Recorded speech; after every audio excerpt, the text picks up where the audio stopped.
Snow fell like quiet ash over the forgotten train station, a soft, merciful blanket that could not quite conceal the biting truth of winter in the high plains. The kind of cold that pressed loneliness deep into the bones and asked for nothing in return. It was Christmas Eve, a night meant for warmth and company, but the wind whistling through the warped awning of the platform spoke only of isolation. Arthur Morgan, a man of 30 years with solitude etched into the lines around his eyes, reined his steady mare, Bess, under the meager shelter. His breath fogged the air, a fleeting ghost in the twilight, as if his own lungs were uncertain they belonged anywhere anymore. He had ridden into the small town of Redemption for supplies and the familiar comfort of silence, a commodity more precious than gold in his solitary life on the ranch. Instead, he found a girl. She was asleep on a hard wooden bench, snow gathering like delicate blossoms in her dark, silken hair, as though the night itself had tried to claim her. She was small, almost swallowed by the vastness of the cold, wrapped in a tattered grey cheongsam, the fabric worn thin by too many departures and too few arrivals. The high collar and simple cut of the dress were a stark, foreign elegance against the rough-hewn timber of the station.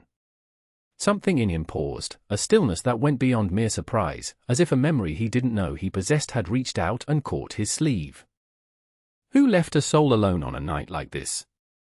In a place like this? And what kind of profound fear taught a person to sleep so still, as if hoping to be mistaken for a shadow?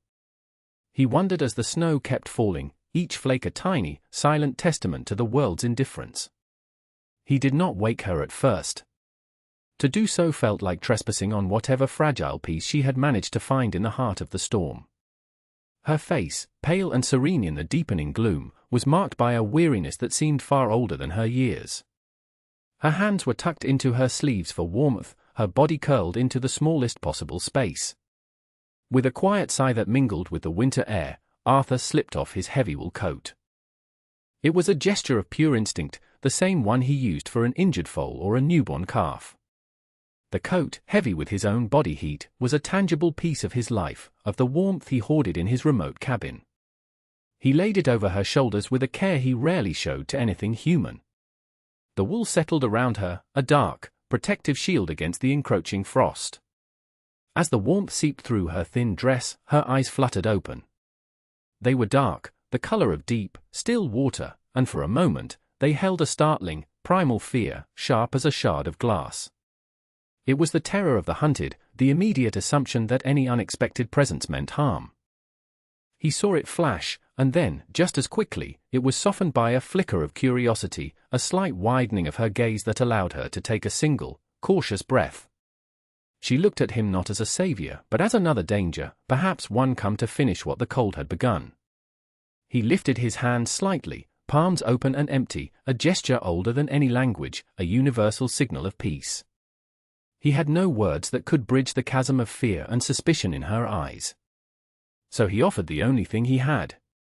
"Come home with me, if you want," he said. His voice was low and steady, unused to gentle things but trying its best.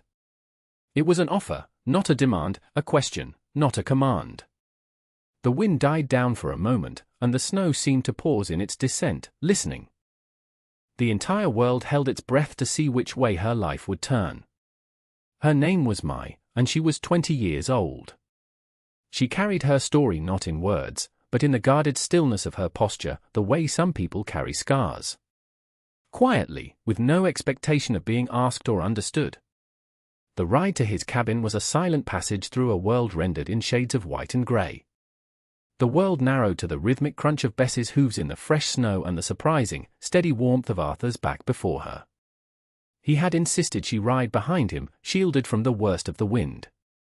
In that narrowing, in that small pocket of warmth and rhythmic sound, her memories began to rise in painful, crystalline fragments, like breath in the frigid air. She had been an orphan long before she understood the meaning of the word, sold by a starving family in a drought-stricken province of Guangdong. She was one of dozens packed into the dark, suffocating hold of a ship, promised a new life, a gold mountain in America. The reality was a form of bondage, indentured to a man named Mr. Chen, the formidable, unofficial mayor of the small, segregated corner of Redemption known as Chinatown. He had paid for her passage, and in his eyes, he owned her. Life in Mr. Chen's laundry and boarding house was one of endless, grueling work. Kindness was a mask worn only for appearances, and patience had learned the bitter shape of waiting for a debt that only seemed to grow. He was an older man, with eyes like chips of obsidian and a voice that was always coated in a layer of false courtesy. Recently, he had begun to speak of marriage. Not as a proposal, but as a transaction, a final settlement of her indenture. He spoke of it as if it were an act of charity, his voice thick with the unassailable certainty that her future belonged to him, because he had purchased it, and because he had decided it should. The night she ran had been colder than this one, fueled by a desperate, suffocating fear. The thought of being bound to him, of belonging to him in every way, was a terror that finally outweighed the fear of the unknown. She had slipped out with nothing but the clothes on her back and a few coins she had managed to hide away over the years. She had meant to buy a ticket on the morning train, to anywhere, to disappear into the vastness of the country. But the station had been closed, the next train not due until after Christmas. The snow had started, and her courage, along with her warmth, had begun to fail her. Dignity had pulled her heart behind as fear pushed her feet forward. Arthur did not press her for her story. He did not ask questions.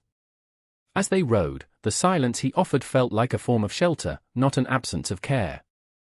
It was a quiet space for her to simply exist, and it made her wonder. In her experience, men, especially white men, took what they wanted.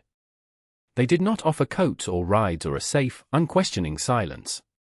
Why would a man help her without asking for anything in return?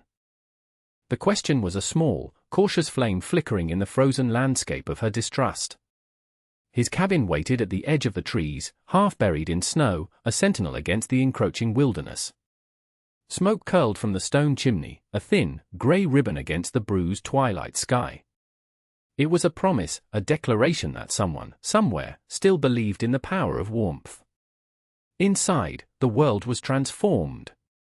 Firelight breathed a golden life against the rough-hewn pine walls, dancing over the simple, sturdy furniture.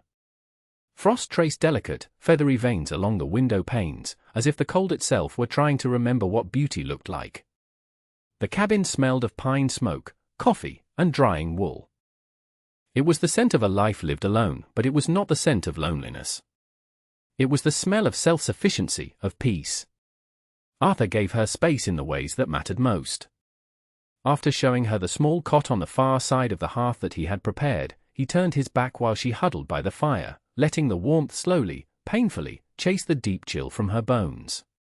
He set a bowl of hot stew on the small table and then busied himself with his own tasks, his movement slow and deliberate, letting the quiet settle between them without demanding it be filled with conversation. She ate ravenously, the simple meal of venison and root vegetables tasting like the most exquisite feast she had ever known. For the first time in as long as she could remember, she felt a fragile, tentative sense of safety. The storm could rage outside, the world could continue its relentless spin, but within these four walls, shielded by the quiet strength of this strange man, she was simply a young woman getting warm by a fire. Days later, when the storm had passed and the world was draped in a blinding, pristine white, they rode into town together. The fragile peace of the cabin was shattered the moment they entered the main street of redemption. Whispers followed them like drifting snow, insidious and cold. Men who had previously nodded to Arthur in greeting now looked away, their gazes hardening with suspicion. Women, clutching their shawls tighter, lowered their voices as Mai passed, their eyes filled with a mixture of curiosity and disdain. Her very existence beside him was a question they did not want asked aloud. Sheriff Thomas Hale met them outside the general store. He was a man who wore his authority like a well-oiled holster, his politeness a thin veneer over a core of rigid, unyielding prejudice. He addressed Arthur, but his eyes kept flicking to Mai, assessing her as one might assess a stray animal. "Arthur," the sheriff began, his tone deceptively casual. "Town's a bit on edge. Christmas and all. Not used to new faces." "She needed help, Sheriff," Arthur replied, his voice flat, offering no further explanation. "Help is one thing," Hale said, lowering his voice. "But you know how people are. They value peace and order. Some things, well, they're better kept separate. For everyone's sake." The implication was as clear as the winter air. Mai heard her humanity reduced to an inconvenience, a disruption to their peace and order. She felt the familiar, cold weight of being seen not as a person, but as a problem. She drew into herself, her gaze falling to the snow-covered ground, wishing she could disappear. Yet, it was in the small, unspoken moments back at the cabin that something new and delicate began to grow between them. It was in the way Arthur, noticing the worn, thin soles of her cloth slippers, sat by the fire one evening and meticulously repaired them with a piece of soft leather, his large, calloused hands surprisingly gentle. It was in the way Mai, seeing his hands chapped and raw from the cold, pressed a warm, damp cloth to them, her touch hesitant but firm. They were learning each other's rhythms without needing to name what they were becoming. He would leave a cup of hot tea for her by the fire in the morning, and she would take his wet clothes and hang them to dry without being asked. It was a language of quiet gestures, of mutual care that slowly, cautiously, began to build a bridge across the chasm of their different worlds. One evening, as she sat humming a soft, sad melody from her homeland, Arthur paused in his work of mending a leather bridle. He didn't speak, but simply listened, his expression unreadable in the flickering firelight. When she finished, a profound silence filled the room, thicker and warmer than before. "That was beautiful," he said, his voice rough.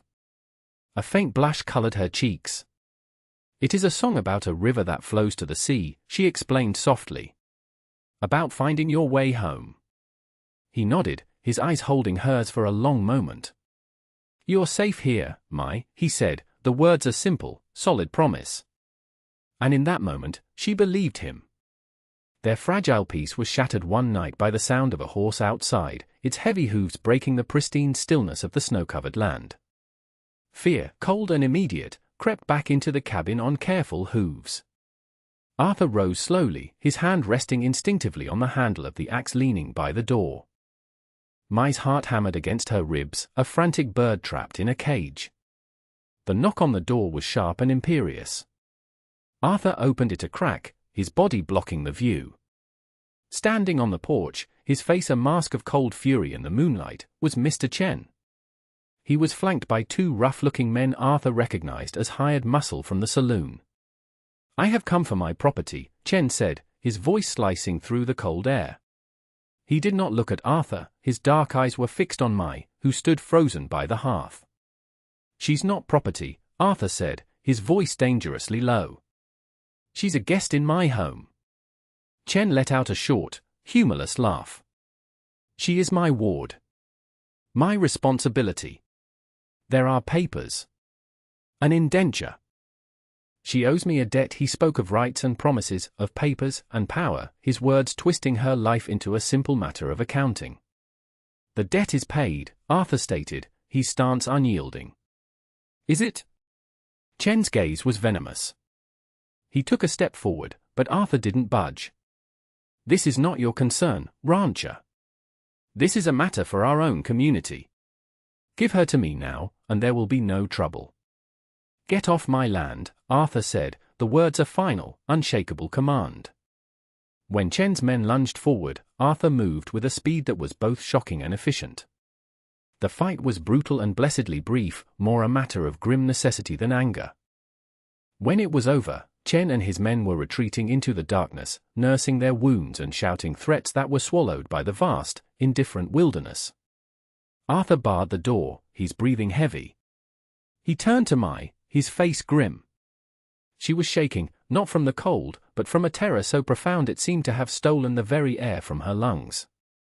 He saw that Chen's words, his claim of ownership, had undone all the fragile safety she had found. He had reminded her that in the eyes of the world, she was not a person, but a thing to be owned and traded. She packed her few belongings that evening, her movements stiff and mechanical. A small, embroidered pouch, the repaired slippers, the worn cheongsam. Her logic was twisted by fear, but it was the only logic she had ever known. She believed that love, or whatever this fragile, unnamed thing was that she felt for Arthur, meant leaving before she could be the cause of his destruction. She would not be the storm that broke over his quiet life. He found her by the door, her hand on the latch, a small, determined shadow ready to flee back into the cold. He didn't raise his voice. He didn't move to restrain her. He stopped her with a sentence spoken so softly it barely disturbed the air. "You don't owe this town your disappearance," he said. His eyes met hers, and in their depths she saw not pity but a fierce, unwavering conviction. In that quiet moment, without ceremony or declaration, he was choosing her. He was choosing her over his peace, over his safety, over the unspoken rules of the world they lived in. A massive snowstorm hit that night, a blizzard that swallowed the world whole, burying the landscape under a thick, impenetrable blanket of white. It was as if the heavens themselves had intervened, rendering escape impossible. At dawn, with their supplies running dangerously low, Arthur knew he had to ride out. The town was a perilous journey away, but starvation was a more certain danger. He left her alone with a roaring fire, a loaded rifle, and a heart filled with equal measures of hope and dread. The cabin still held the lingering scent of his coffee and his warmth when Silas Crowder arrived. His presence was heavy and inevitable, like a storm you recognize far too late. He did not knock. The door swung open, and he stood there, a large, imposing figure silhouetted against the swirling snow. He was not a man of subtle threats like Chen. His power was cruder, more direct. He was a wealthy landowner who believed the world was his for the taking. He had seen Mai in town, and like a collector spotting a rare, exotic butterfly, he had decided he wanted her. He spoke of rights and promises, of how a woman like her needed a protector. He spoke of power, his eyes roaming over her in a way that stripped her bare. When she resisted, her voice a fragile tremor in the charged air, he laughed. He took her not with overt violence, but with the terrifying certainty of a man who had never been denied, as if the world had taught him from birth that want was the only permission he required. The cabin stood empty when Arthur returned, the silence screaming louder than any sound. Her shawl lay on the floor where it had fallen, a small, grey square of fabric that looked like a word cut short. A cold, silent panic, more terrifying than any rage, moved through him. There were tracks in the snow, faint but discernible, leading away from the cabin. He didn't hesitate. He mounted Bess, his face a grim mask of determination, and followed the trail into the vast, white emptiness. Devotion, fierce and absolute, drove him faster than thought. He found them at an abandoned line shack miles from his property. The violence that followed was not a brawl, it was a reckoning. It was brief, controlled, and utterly final, more rescue than revenge. He brought her back to the cabin, her body limp and shaking in his arms, a profound, soul-deep silence having fallen over her. That night, the fear and the trauma burned through her veins until she collapsed into a raging fever, leaving him to wonder, in the deepest, loneliest hours of the night, if saving someone was ever truly enough. Ayana drifted in a terrifying twilight world between memory and delirium. The fever took her, and she murmured fragmented phrases in a language he didn't understand, her hands clutching at blankets that weren't there. She cried out names he didn't know and flinched from shadows only she could see. Arthur stayed awake through it all, a steadfast sentinel against the encroaching darkness. He refused sleep as if his vigilance alone could be an anchor to keep her tethered to this world. He bathed her forehead with cool water, the simple act a desperate prayer. He pressed his forehead gently to hers, trying to will his own strength into her. And in the oppressive silence of the sickroom, broken only by her fevered whispers and the howling of the wind, he spoke to her. He whispered reassurances he had never practiced saying aloud, words meant only for her, for this moment. "You're safe now," he murmured over and over, his voice a low, rough anchor in the storm of her illness. "I'm here. I won't let anyone hurt you again." In the darkest hour before dawn, when her breathing was shallow and her skin was alight with a terrifying heat, he thought he was losing her. Overwhelmed by a feeling he couldn't name but couldn't bear to lose, he leaned down and kissed her. It was a soft, reverent touch on her fever-parched lips, a gesture of profound comfort rather than a claim. It was a promise whispered in the language of pure, unadorned tenderness. And outside, the snow fell without pause, a silent, white witness to a love that neither of them had yet found the words to name. By dawn, the fever broke. Her breathing evened out, and a profound stillness settled over her. As he watched the first, pale light of morning touch her sleeping face, something in him settled into a deep, unshakable certainty. The future remained unwritten, a blank, white page like the landscape outside, but he knew, with a conviction that resonated in his very soul, that he would not face it alone. Recovery came slowly, measured not in days, but in small, quiet victories. The first time she was able to sit up on her own. The first time she drank a full cup of broth. The first time a genuine, though fleeting, smile touched her lips. It was a journey they took together, marked by shared glances that held more meaning than entire conversations. When they were finally able to speak of it honestly, the words were hesitant and fractured, but the act of speaking felt like stepping onto solid ground after a long and treacherous crossing. It was in that fragile, honest space that Arthur asked her to be his wife. It was not an offer of rescue, not a transaction born of pity or duty. He offered it as a partnership, a joining of two solitary souls who had found an unlikely home in each other. His hands were open when he asked, just as they had been at the train station, offering a choice, not an obligation. Iona accepted with tears that streamed down her face, tears that carried the weight of her past but were, for the first time, tears of agency, not of gratitude or fear. They were the tears of a woman who was choosing her own future. Sheriff Hale confronted them one last time on the steps of the town's small courthouse, his face a mixture of disbelief and grudging respect. He was a man torn between the rigid letter of the law and the undeniable pull of his own conscience. The town, too, divided itself along lines of prejudice and principle that had always existed but had never been so starkly tested. As preparations for the small ceremony began, a strange curiosity lingered in the air, a question hanging unspoken in the winter chill: could a love so defiantly unconventional truly survive being seen? The ceremony was small and reverent, held not in a church, but beneath a vast, pale sky that felt as though the world itself had gone quiet to listen. Snow drifted down in slow, deliberate spirals, settling on shoulders and eyelashes like a benediction rather than a burden. For the first time all winter, the snow did not feel cruel. It felt chosen. Iona stood beside Arthur, her hand in his. Her fingers trembled, not from the cold, but from the sheer enormity of being seen, of being chosen, and of choosing to stay. When she lifted her eyes to his, the years of running, of hiding, of being invisible, seemed to loosen their suffocating hold on her breath. The silence around them was profound, broken only by the gentle hush of the falling snow. In that stillness, their heart spoke louder than any gathered witness ever could. Their vows were not grand or poetic, rehearsed for an audience. They were simple, honest, and stripped bare, and in their raw sincerity, they made the very air feel warmer. Arthur's voice, usually so steady, wavered with emotion when he promised her a home that would never demand her disappearance. He promised her his strength, his protection, and his unwavering heart. Iona's tears fell freely, tracing clean paths on her cheeks as she vowed to stand with him, to build a life with him, even when the world turned its face away. Their hands shook as they exchanged simple, hammered tin rings, as if the future itself, vast and unknown, were passing through them.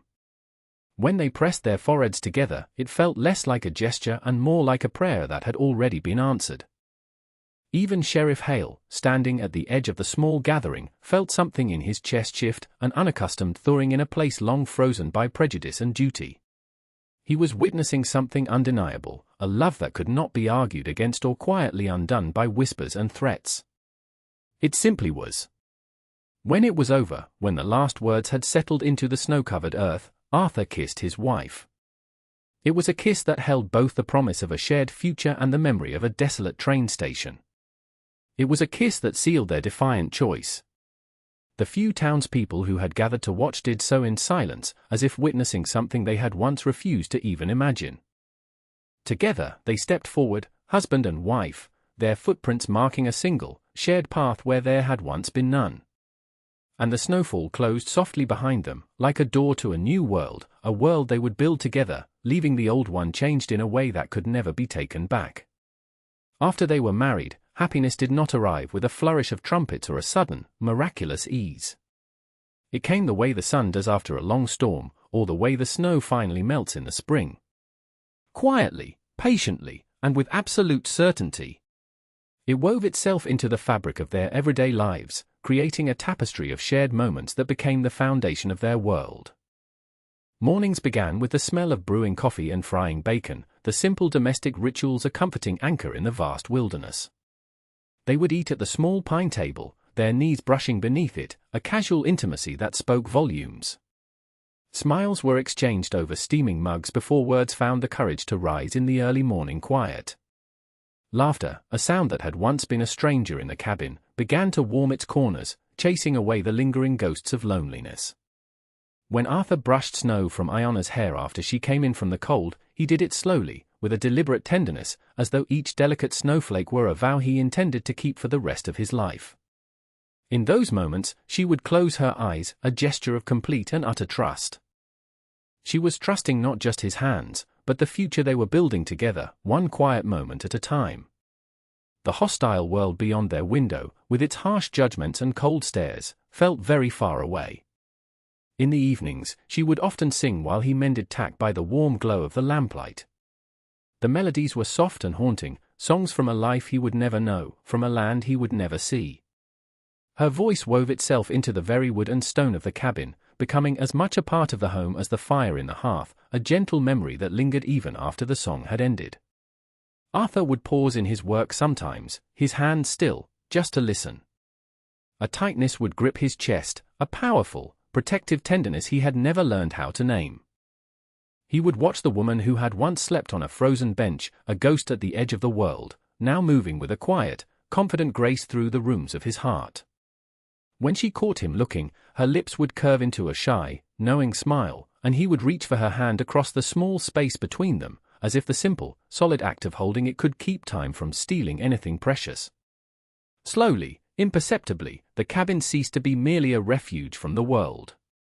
It became a world unto itself, a sanctuary that the outside world could not touch. And that transformation felt like a state of grace. The town's whispers did not vanish overnight. Prejudice, like a deep winter frost, takes a long time to thaw. But eventually, the whispers softened, and then, for the most part, they fell away.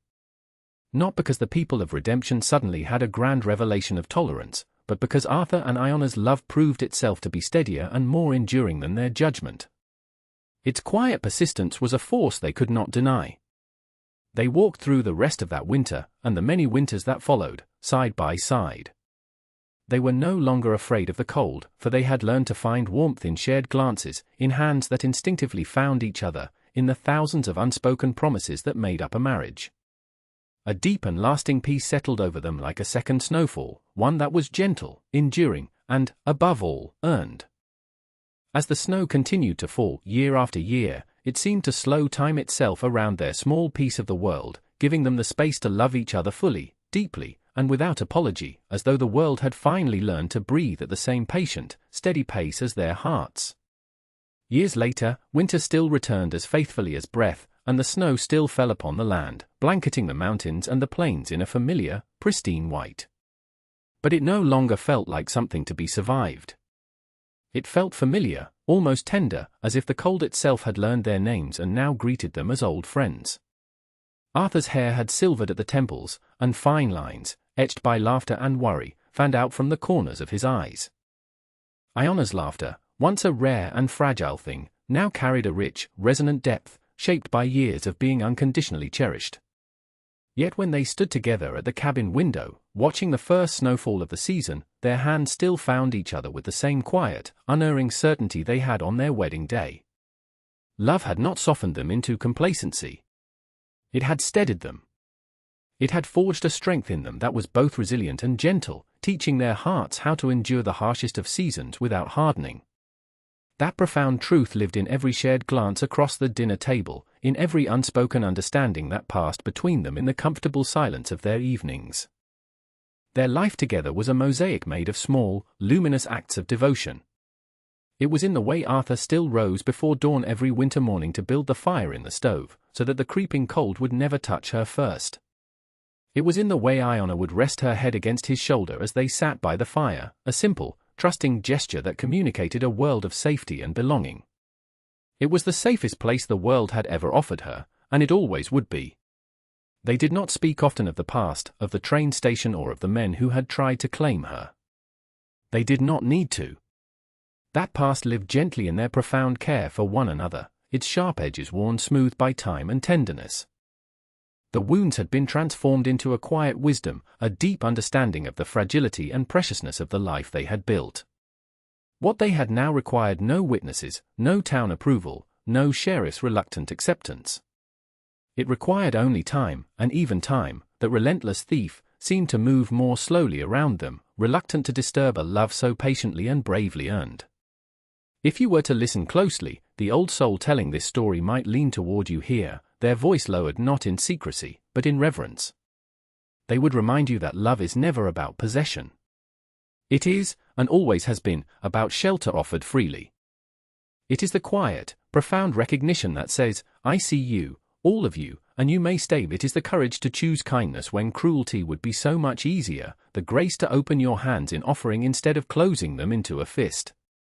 And it is the unwavering faith to offer your own coat to a stranger in the cold, trusting that sometimes, the truest, most enduring love begins exactly there, unfolding quietly and unexpectedly in the snow, where only the heart can truly hear.